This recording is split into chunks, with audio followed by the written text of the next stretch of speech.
जी, class में आप सबका स्वागत है। और अकाउंटिंग की इस क्लास में आज हम लोग पढ़ने वाले हैं ट्रायल बैलेंस के बारे में। पिछली क्लास में मैंने आपको कंपाउंड जर्नल एंट्री के बारे में बताया था, लेकिन आज की क्लास में आपको क्या समझना है, ट्रायल बैलेंस के बारे में। देखिए, ट्रायल बैलेंस पहले होता क्या है इसके बारे में आप समझिए। कह रहा है कि the trial balance is statement showing the balance are total of debit and credit of all the accounts in the ledger, intending to verify the arithmetical accuracy of posting to the ledger accounts. It is an important statement in the accounting process as it shows the final position of all accounts and help in preparing the final statement. यानी कि कह रहा है कि trial balance एक प्रकार का क्या है, स्टेटमेंट है जो शो करता है किसको, तो हमारे बैलेंस को। और कौन से बैलेंस को, तो टोटल डेबिट और टोटल क्रेडिट के बैलेंस को। और फिर कह रहा है कि अकाउंट्स इन द लेजर, और एक प्रकार के ऐसे खाते हैं intending to verify the arithmetical accuracy, जो क्या करता है, वेरीफाई करता है अंक गणितीय एक्यूरेसी को, यानी कि शुद्धता को।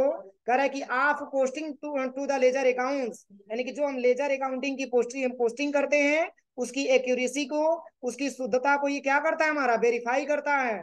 और फिर कह रहा है कि it is an important statement in accounting process, और एक प्रकार का महत्वपूर्ण हमारा स्टेटमेंट है अकाउंटिंग प्रोसेस का। और फिर कह रहा है कि to show the final position, और दिखाता है क्या, फाइनल स्थिति दिखाता है किसका, ऑफ ऑल अकाउंट, सभी प्रकार के खातों का। And help in preparing the final statement, जिसका हम लोग हेल्प लेते हैं प्रिपेयरिंग द फाइनल स्टेटमेंट, यानी कि एक प्रकार का फाइनल स्टेटमेंट तैयार करने में हम इसका हेल्प लेते हैं। वही बता रहा है कि ट्रायल बैलेंस एक किसी भी अकाउंटिंग प्रोसेस का एक निष्कर्ष होता है, और यह एक प्राइमरी फाइनल अकाउंटिंग बुक को जोड़ता है। और किसी भी अकाउंटिंग की फाइनल वैल्यू हम जर्नल बुक से सीधे नहीं निकाल सकते हैं। इसके लिए सभी सभी लेजर अकाउंट के बैलेंस की समरी निकालनी होती है। और ट्रायल बैलेंस एक स्टेटमेंट होता है जिसमें सभी अकाउंट्स के टोटल डेबिट और क्रेडिट बैलेंस को शो किया जाता है, जिससे अकाउंटिंग प्रोसेस की अर्थमेटिकल एक्यूरेसी को चेक किया जा सके। ठीक है, कह रहा है कि ट्रायल बैलेंस एक प्रकार की अकाउंटिंग प्रोसेस का क्या है, कंक्लूजन है, निष्कर्ष होता है। और यह प्राइमरी और फाइनल अकाउंटिंग बुक को क्या करता है, जोड़ता है। जैसे मान के चलिए कि एक आपने प्राइमरी बुक तैयार किया और एक आपने फाइनल बुक बनाया, उसको ये क्या करता है, जोड़ता है। और कह रहा है कि किसी भी अकाउंट की फाइनल वैल्यू हम जर्नल बुक से सीधे नहीं निकाल सकते हैं। जैसे अगर किसी भी अकाउंट के बारे में हम बात करें तो उसकी जो फाइनल वैल्यू होती है, जो उसकी एक्यूरेट वैल्यू होती है, उसको हम जर्नल बुक से सीधे नहीं निकाल सकते हैं। इसके लिए सभी अकाउंट्स के बैलेंस की समरी निकालनी होती है। समझ में आ रहा है ना, यानी कि जब तक हम सारे लेजर के सारे अकाउंट्स के बैलेंस की समरी नहीं निकालेंगे, तब तक हम एक ट्रायल बैलेंस का स्टेटमेंट नहीं प्राप्त कर सकते हैं। और कह रहा है कि ट्रायल बैलेंस एक स्टेटमेंट होता है जिसमें सभी अकाउंट के टोटल डेबिट और क्रेडिट के बैलेंस को क्या किया जाता है, शो कराया जाता है। ट्रायल बैलेंस एक प्रकार का क्या होता है, स्टेटमेंट होता है जिसमें डेबिट और क्रेडिट बैलेंस को क्या किया जाता है, शो कराया जाता है, और जिससे अकाउंटिंग प्रोसेस की अर्थमेटिकल एक्यूरेसी को चेक किया जा सके। यानी कि जो मैंने अकाउंटिंग की जो प्रोसेस मैंने किया है वो उसकी शुद्धता सही है कि नहीं है, इसको हम आसानी से जांच कर सके। इसके लिए हम एक समरी बनाते हैं, और डेबिट वाले बैलेंस को डेबिट में रखते हैं और क्रेडिट वाले बैलेंस को क्रेडिट में रखते हैं, और इसको हम आसानी तरीके से ट्रायल बैलेंस के माध्यम से समझते हैं। जैसे मान के चलिए, अगर परचेज वाउचर आ गया, सेल्स वाउचर आ गया, इंटरेस्ट रिसीव आ गया, तो इसको तो हम नॉर्मली जनरल में हम ट्रांजेक्शन कर लेते हैं, और इसके हम जैसे मान के चलिए कि सिंपल जर्नल एंट्री में भी ट्रांजेक्शन करके देख लेते हैं। लेकिन मान के चलिए, हमने बताया भी है कि जैसे डेबिट के बराबर आपका क्रेडिट होना चाहिए, जितना आपका डेबिट है उतना आपका क्रेडिट भी होना चाहिए। ये फाइनल स्टेटमेंट तैयार करने के लिए, ये फाइनल जानकारी प्राप्त करने के लिए हमको एक जो है ट्रायल बैलेंस की रिक्वायरमेंट होती है। तो ट्रायल बैलेंस में करते क्या है, ऐसे बहुत सारे मिक्सअप आपको अकाउंट दे दिया जाएगा। जैसे परचेज अकाउंट आपका दे दिया गया, सेल्स अकाउंट आपका दे दिया गया, ड्राइंग अकाउंट आपको दे दिया गया, कैपिटल अकाउंट आपको दे दिया गया, कैश रिसीव अकाउंट आपको दे दिया गया, बैंक बैलेंस अकाउंट आपको दे दिया गया। अब इसमें से आपको समझना होगा कि किसको हम डेबिट करेंगे और किसको हम क्रेडिट करेंगे। समझ में आ रहा है ना, मिक्सअप क्वेश्चन आपको दे दिया गया। अब उसमें से आपको समझना है कि कैश बैलेंस है तो वो हमारा डेबिट होगा कि क्रेडिट होगा। समझ में आ रहा है ना, या फिर मान के चलिए कि इंटरेस्ट रिसीव है तो हमारा डेबिट होगा कि क्रेडिट होगा, या बैंक बैलेंस है तो हमारा डेबिट होगा कि क्रेडिट होगा। तो ये समझ करके, और जो डेबिट होगा उसको डेबिट में भरेंगे, और जो क्रेडिट होगा उसमें हम क्रेडिट में भरेंगे, बस इतना ही समझना। तो चलिए, इसको समझाने के लिए सबसे पहले कह रहा है कि इसका हम कैसे बनाएंगे, तो इसका फॉर्मेट देखिए अलग दिया हुआ। कंपाउंड जर्नल एंट्री में चाहे सिंपल जर्नल एंट्री का फॉर्मेट अलग था ना, लेकिन इसका भी फॉर्मेट क्या है, बिल्कुल अलग है। एक तरफ पार्टिकुलर है, उसके बाद से एलएफ है, उसके बाद से डेबिट है, और उसके बाद से क्रेडिट। बस इसमें आपको यही समझना है कि डेबिट के बराबर आपका क्रेडिट का अमाउंट आ रहा है कि नहीं है। अगर इतना आपको समझ में आ गया, तो आप ये समझिए कि आप ट्रायल बैलेंस का आप स्टेटमेंट तैयार कर सकते हैं, और ट्रायल बैलेंस के बेस पे आपको आगे फाइनल एक स्टेटमेंट भी आपको तैयार करना होता है। यानी कि जब तक आपको ट्रायल बैलेंस के बारे में पता नहीं चलेगा, तब तक आप आगे के ट्रांजेक्शन को सॉल्व नहीं कर पाएंगे। तो अभी तक तो आपको पता है ना कि डेबिट में डेबिट होगा, क्रेडिट में क्रेडिट होगा, किस तरीके से हम छांटेंगे उसको। तो बताइए, अगर बैंक बैलेंस की बात आती है, तो बैंक बैलेंस हमारा डेबिट होगा कि क्रेडिट होगा?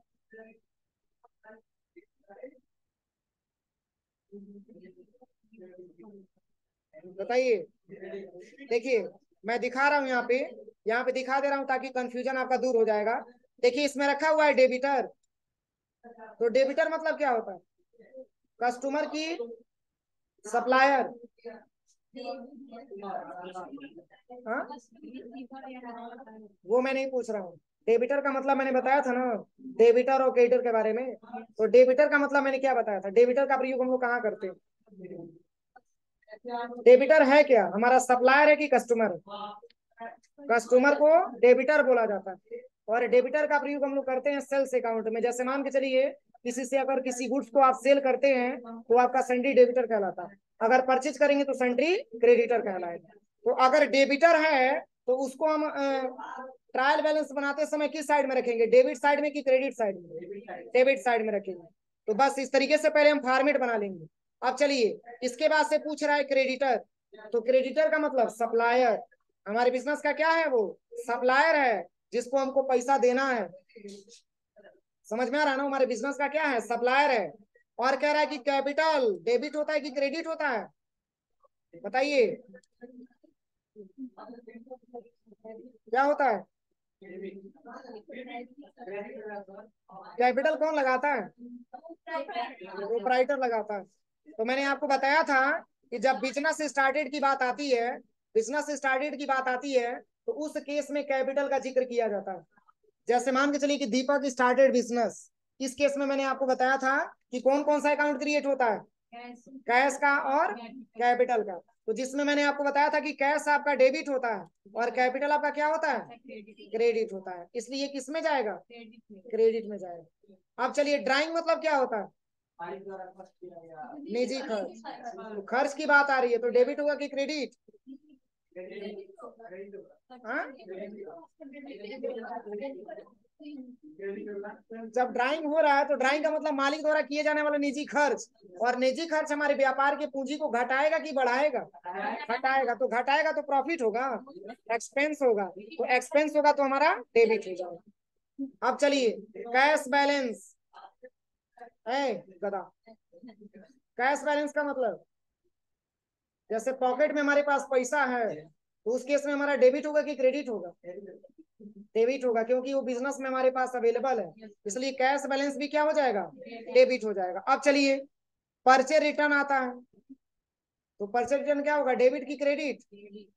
क्रेडिट हो जाएगा, क्योंकि परचेज हमेशा डेबिट होता है, और परचेज का ही छोटा भाई क्या है, परचेज रिटर्न है। तो हमारा क्या हो जाएगा, क्रेडिट हो जाएगा। अब चलिए, सेल्स रिटर्न दिया है, डेबिट हो जाएगा, वही सेल्स रहेगा तो क्रेडिट हो जाएगा। इसके बाद से बिल्डिंग। बिल्डिंग क्या है, एक मिनट, खड़े हो जाओ, शिवम खड़े हो जाओ। बताओ बिल्डिंग क्या है, हमारे बिजनेस का बिल्डिंग क्या है? प्रदीप बताओ, बिल्डिंग क्या है? हाँ, हाँ क्या है, तुम बताओ। हाँ तुम बताओ, बिल्डिंग क्या है? हाँ तुम बताओ, बिल्डिंग क्या है? मैं ये नहीं पूछ रहा हूँ, व्हाट इज बिल्डिंग? अभी इसने बताया कि ये रियल अकाउंट के अंतर्गत आएगा, तो बिल्डिंग क्या है रियल अकाउंट के अंतर्गत? आप बताओ रागी। फिक्स एसेट्स के अंतर्गत आएगा, तो फिक्स एसेट्स के अंतर्गत आएगा, इसलिए हमारा डेबिट हो जाएगा। तो कौन रियल में कौन सा बनता है? रियल में क्या बनता है? तो मैंने क्या पूछा? रियल में अगर बनता है तो फिक्स एसेट्स है, इसलिए हम इसको डेबिट कर देंगे। बैठ जाओ।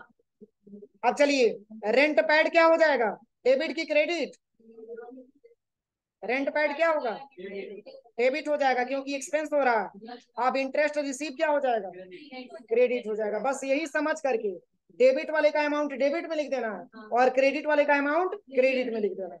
जैसे यहाँ पे लिखा भी है, देखिए, कह रहा है कि example preparation of trial balance, trial balance का हम प्रिपरेशन करेंगे। कह रहा है कि preparation of the trial balance, कह रहा है कि from the following ledger balance extract from the book of MC enterprises, prepare the trial balance as on 31/3/2021। यानी कि जो अपना ट्रायल बैलेंस होता है वो फाइनेंशियल ईयर के अंत में बनाया जाता है। समझ में आया? क्योंकि फाइनेंशियल ईयर हमारा स्टार्ट होता है कब? 1 अप्रैल को, और खत्म होता है 31 मार्च को। तो ये देखिए, 31 मार्च को जब यहाँ ट्रायल बैलेंस बनाया गया है, तो उसका डेट यहाँ पे लिखा गया कि 31/3/2021 का मैंने क्या किया है? ट्रायल बैलेंस यहाँ पे आपको तैयार करके दिखाया है। अब इसी के आधार पे आप क्या करिए, ट्रायल बैलेंस की हिस्ट्री को देखिए कि आपका ट्रायल बैलेंस गलत है कि सही है। तो चलिए, इसको बनाने के लिए हम एक्सेल का हेल्प लेते हैं, बहुत बेहतर तरीके से आपको एक्सेल पे समझ में आएगा। तो देखिए यहाँ से बस आप, मैं पूछूंगा आपको बताना होगा, ठीक है? उस अकाउंट को हम रखेंगे डेबिट के अंतर्गत, होगा तो डेबिट में, और क्रेडिट में होगा तो क्रेडिट में। और दोनों बैलेंस अगर मैच करता है तो ट्रायल बैलेंस सही है, अगर दोनों बैलेंस मैच नहीं करता है तो ट्रायल बैलेंस हमारा क्या है? गलत। समझ में आया? तो चलिए, इसको हम सीखेंगे, अभी बता रहे हैं।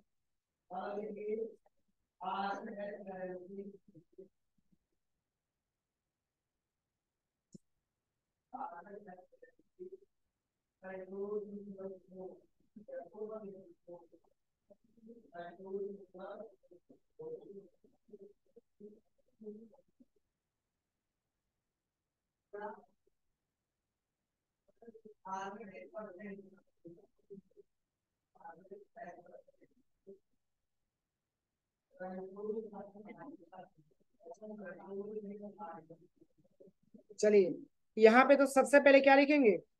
पार्टिकुलर हो जाएगा। इसके बाद से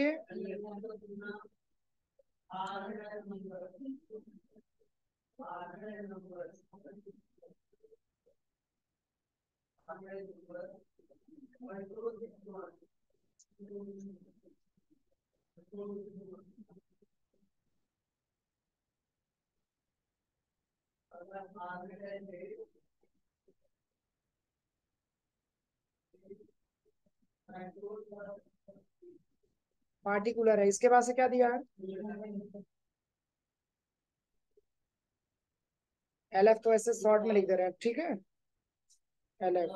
इसके बाद से क्या दिया है? चलिए, यहाँ पे हम लिख लेते हैं डेबिट अमाउंट।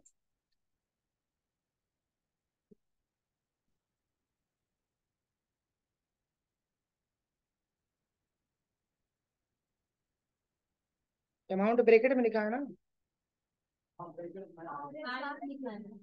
अमाउंट RS लिखा है? अच्छा, डेबिट RS लिखा है तब अमाउंट लिखा है? अच्छा, अमाउंट नहीं लिखा है? अमाउंट नहीं है?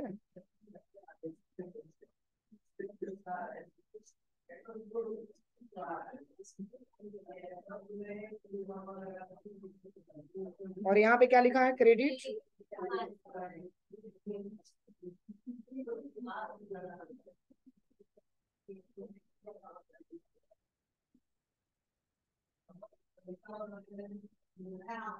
अब चलिए, इसकी साइज को हम थोड़ा सा इंक्रीज कर देंगे।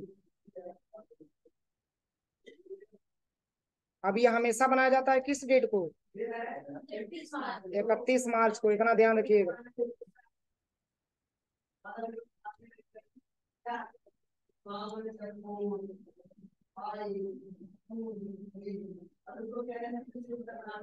चलिए, ये ट्रायल बैलेंस है किसका? तो यहाँ पे लिखा भी है, देखिए कह रहा है कि ट्रायल बैलेंस है किसका, एमसी इंटरप्राइजेज का, prepare the trial balance as on 31/3/2021। तो ये स्ट्रक्चर बना हुआ है यहाँ पे।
एक मिनट आ रहे हैं।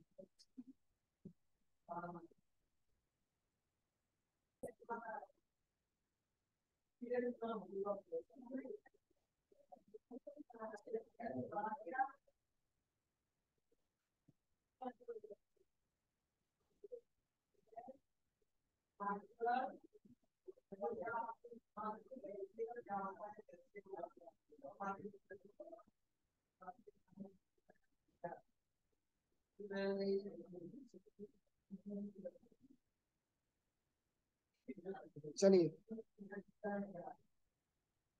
अब देखिए, सबसे पहले यहाँ पे पार्टिकुलर के बारे में बताना है ना।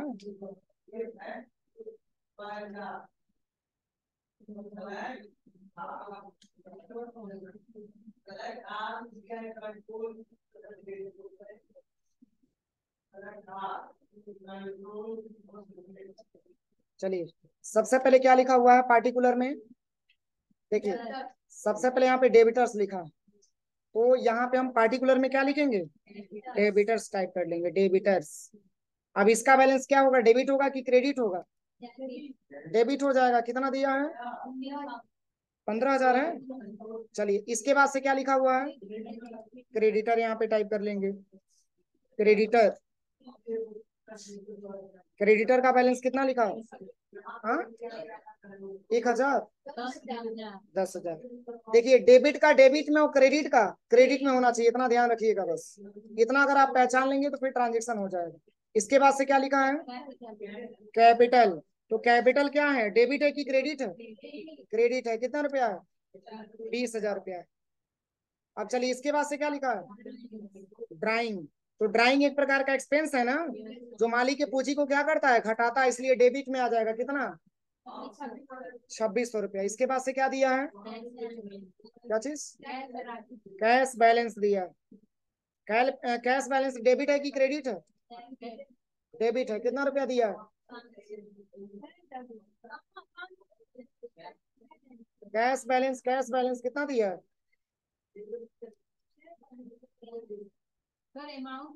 6,000 लिखा है, 6,000 देखिए। और इसमें 500 लिखा है क्या, तो इसको 500 बना लीजिएगा आप लोग, इसको 500 बना लीजिएगा, नहीं तो मिसमैच हो जाएगा फिर। चलिए कैश बैलेंस में कितना लिखा हुआ है, 500 भर लीजिएगा। अगर 500 दिया है तो 500 भर लीजिए। कितना भरना है, 500 भर लेना है। इसके बाद से क्या लिखा है, बैंक बैलेंस। तो ये भी डेबिट हो जाएगा, बैंक बैलेंस।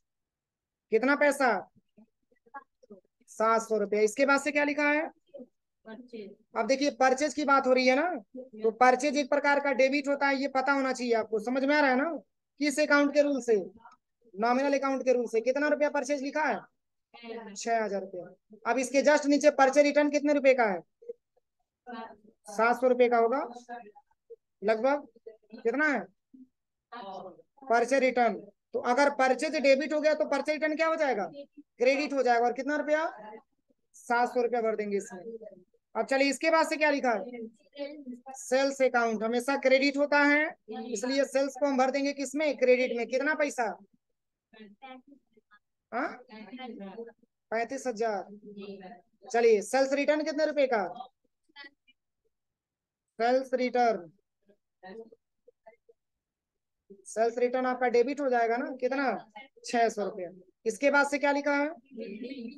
बिल्डिंग एक प्रकार का क्या है? फिक्स एसेट्स है, और हमारे व्यापार में आ रहा है, इसलिए बिल्डिंग हमारा फिक्स एसेट्स होगा, तो हम डेबिट करेंगे कितने रुपए से? 20,000 है, 30,000। इसके बाद से क्या लिखा है? रेंट पैड की बात हो रही है, यानी कि ये भी एक प्रकार का एक्सपेंस है, किस अकाउंट के रूल से? हाँ, नॉमिनल अकाउंट के रूल से, इसलिए हम इसको रखेंगे डेबिट में कितना पैसा?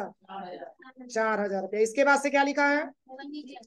फर्नीचर फिक्स एसेट्स है ना, तो हमारे व्यापार का क्या हो जाएगा? डेबिट हो जाएगा ना, कितना रुपया? 6600 हो जाएगा। इसके बाद से अब देखिए इंटरेस्ट रिसीव की बात हो रही है, अगर रिसीव हो रहा है तो क्रेडिट हो जाएगा, अगर पेड होता तो डेबिट हो जाता। तो रिसीव की बात हो रही है, इंटरेस्ट रिसीव। इंटरेस्ट रिसीव में क्या लिखा हुआ है? कितना पैसा है? 300, तो यहाँ पे 300 ला करके भर देंगे। इसके बाद और भी कुछ है? अब चलिए, अब देखिए, अगर दोनों बैलेंस हमारा जोड़ने के बाद बराबर आता है, जैसे डेबिट का डेबिट साइड में बराबर आना चाहिए और क्रेडिट का क्रेडिट साइड अमाउंट में बराबर आना चाहिए, अगर दोनों बैलेंस हमारा मैच करता है तो सही है, अदरवाइज आपका ट्रायल बैलेंस क्या है? गलत है। चलिए, एक्सेल में जोड़ने का फार्मूला क्या होता है? यहाँ पे इक्वल सम ही करिएगा, क्योंकि अल्ट प्लस इक्वल टू इसलिए नहीं काम करेगा क्योंकि बीच में कई सारा गैपिंग भी दिया हुआ है, समझ में आ रहा है ना, इसलिए यहाँ पे इक्वल लिखिएगा, और यहाँ पे लिखना है सम, ब्रैकेट ओपन करिएगा और पूरे डेटा को सिलेक्शन कर लीजिएगा, डेबिट का डेबिट में और क्रेडिट का क्रेडिट में। कितना आया? 66,000। अब इसमें आ जाइएगा, इक्वल सम, ब्रैकेट यहाँ से ओपन करिए और पूरी डेटा को आप सिलेक्शन कर लीजिए, और ब्रैकेट को क्लोज करके क्या करना है? इंटर कर लेना है बस। अब देखिए अमाउंट कितना आ गया, सही है। तो अगर डेबिट का डेबिट का मैच कर गया और क्रेडिट से क्रेडिट का मैच कर गया, तो मतलब कि आपका ट्रायल बैलेंस क्या है? सही है। और जब तक ट्रायल बैलेंस आपका मैच नहीं करेगा, तब तक आप ये समझिए कि आप स्टेटमेंट तो बनाए हैं, लेकिन वो आपका स्टेटमेंट क्या है? पूरी तरीके से गलत। बस यही ट्रायल बैलेंस आपका होता है।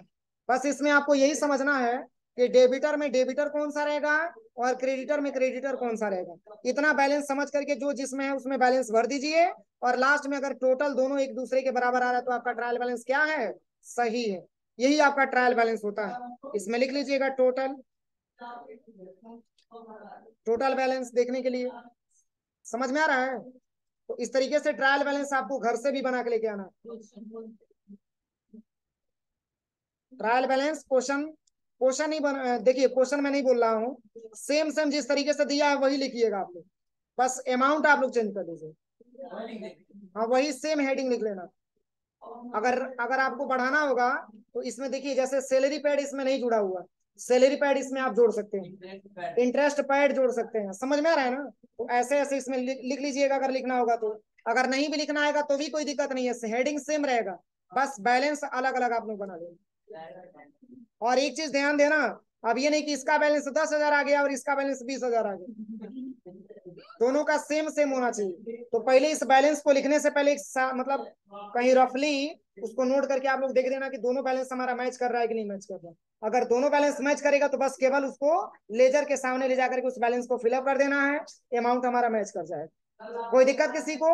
यही ट्रायल बैलेंस का क्लास है, कोई दिक्कत? तो बन जाएगा ना, तो ऐसे आप लोग बना के लेके आइएगा, कोई दिक्कत हो तो पूछ लीजिए इसमें।